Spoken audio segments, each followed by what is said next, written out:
Okay, so today we are going to move on with some more of our watercolor techniques.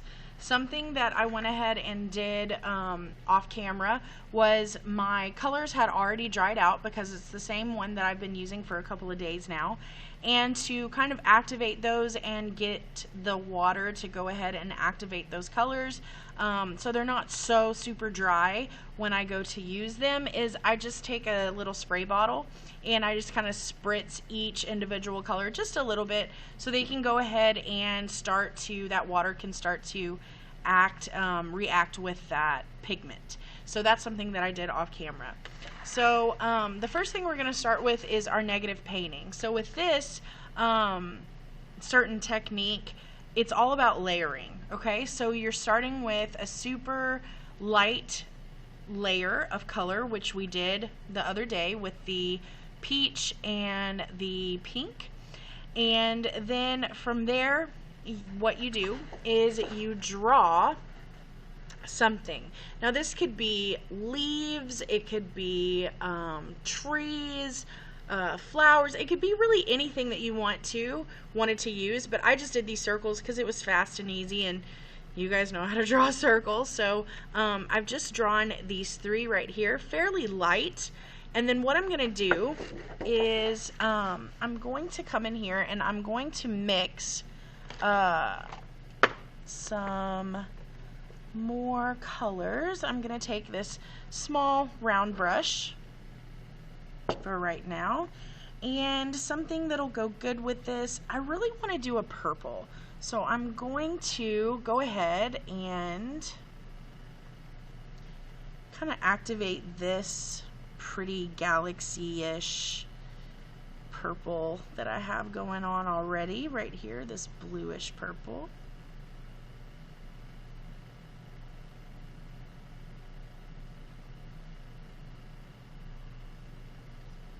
And I want it still fairly light because I'm going to build up layers.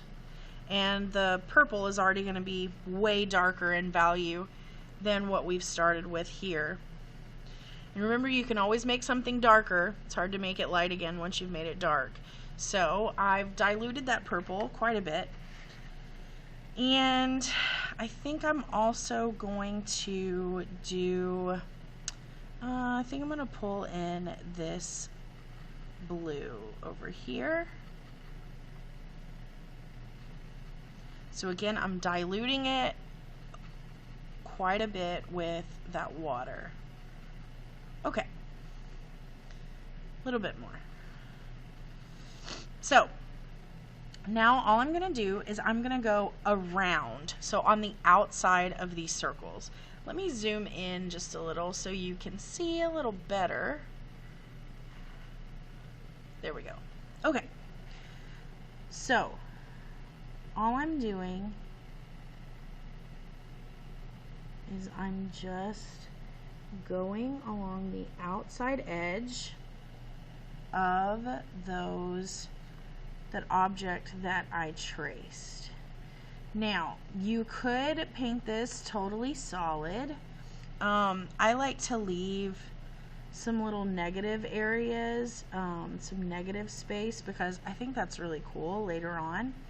So I'm kind of just painting kind of like haphazardly. I'm just putting in color, and I'm just trading in between those two colors as I go. I'm not even rinsing my brush.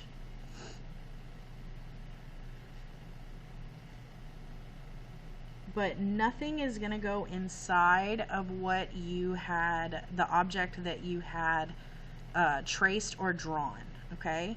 So it's all on the outside.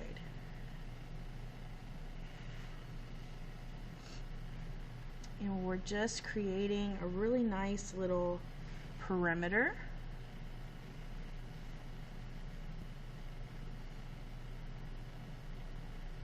Around those shapes that we have.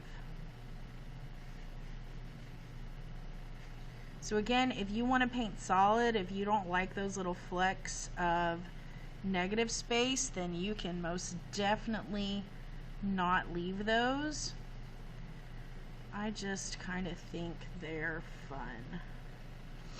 So I'm going to go back in some of these areas because I want just a little bit more of my color.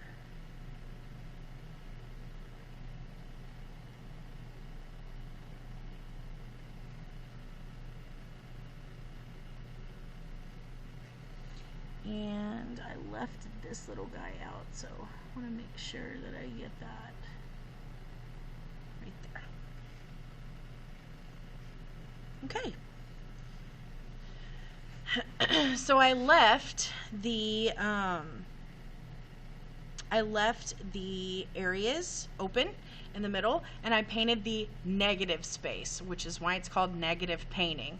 So each time you draw a new shape over a layer, and then you just keep going. So again, we will come back to this one later. Okay? So 2 layers on that watercolor. Alright, so now let's move on. Let's do our scratching because we want to let that dry just a little before we start scratching on it. So to start off the scratching wet and dry, what you're going to do first is actually scratch. So I'm going to take my scratching tool, and you can do this with a lot of different things, but I'm going to take this clay tool that I kind of inherited. And I'm just going to do a couple of lines. So I'm going to do this over here. So I'm just scratching down in that paper, and what I'm doing is I'm creating a valley, essentially, for the pigment to run in. So I'm going to show you on this side, I'm going to apply water and pigment, and then on this side I'm going to apply pigment as well, and then we'll come back to this side while it is wet and scratch into it after it is set just a little bit. So I'm going to use one of these darker blues. Mix it in a little bit here. Oh, sorry, couldn't see.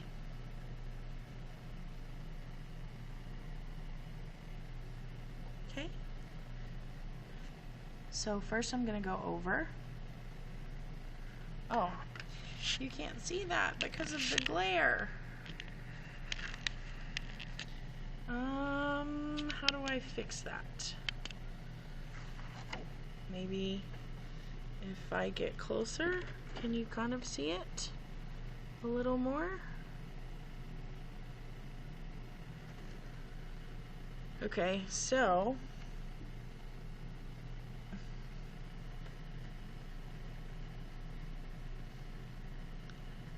can you see where I scratched the paint? More paint is flooding to those areas. I didn't scratch very hard the first time, which is why you can't really see it as well, but I did scratch harder the second time, so you can see those lines still. But I'm gonna make myself a little blue-green right here. Drag some of this.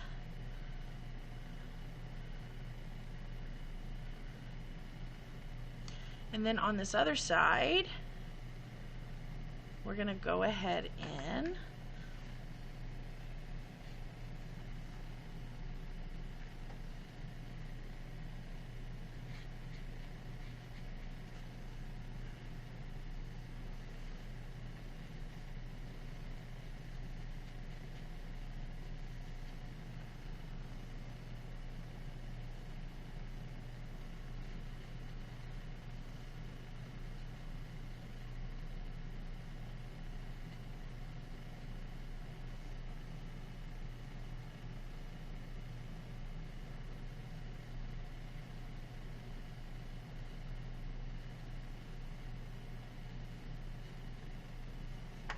okay. And then now, while it's wet, you can take something like a ruler as well and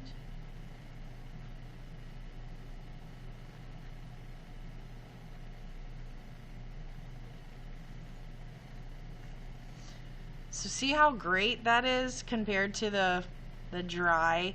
It's kind of not as impressive, I don't think, but still okay if you wanted, I guess, something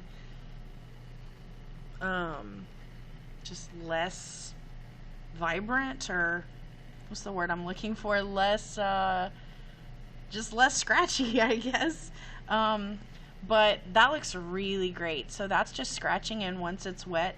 We're gonna let it dry just a little bit more and then scratch again and see if we get a different result. If not, that's okay too. And just for kicks, I'm gonna scratch this here with this ruler and go back in and see. Alright, so that kind of helped, but we can see it. I can see it better. I know you guys can too, but that still looks, ooh, that looks great. So, dramatic, that's the word I was looking for earlier. Dramatic line, scratch when it's wet. Less dramatic, scratch when it's dry, then paint over it. Okay? And again, we'll come back to that and scratch a little more on it a little later. So, next one, let's move to salt. So,